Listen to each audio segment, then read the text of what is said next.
That we all felt earlier this week closed most of our locally owned businesses, at least for a few days. So there are a few spots, though, that, they're still working to bounce back. That's where we find our Abby Breidenbach this morning. She is at one of those businesses in Kaplan. Good morning, Abby. Good morning, Katie. That's right. Here in Kaplan, I am at Mrs. Rose's Bed and Breakfast Crawfish Haven. As you can see, we're in front of one of their crawfish ponds here. It is so gorgeous out here.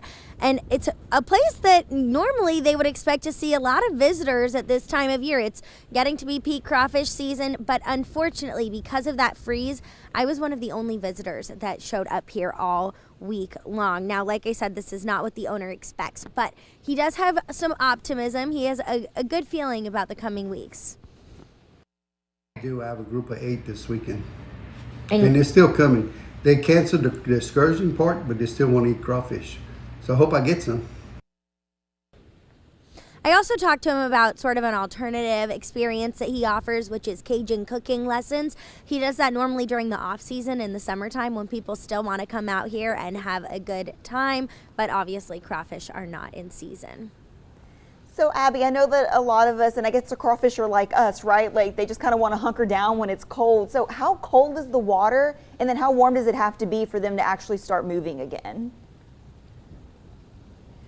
So the water right now is 34 degrees. It's actually warmer than the air is out here, but 34 degrees is not pleasant, especially because they're not like us. They can't just go inside their house and warm up, right? But the ideal temperature for these crawfish is actually 65 to 70 degrees. So that's about double the temperature that it is in there right now. Hey, Abby, do you need to stay at the bed and breakfast, or can you just come out for the crawfish experience?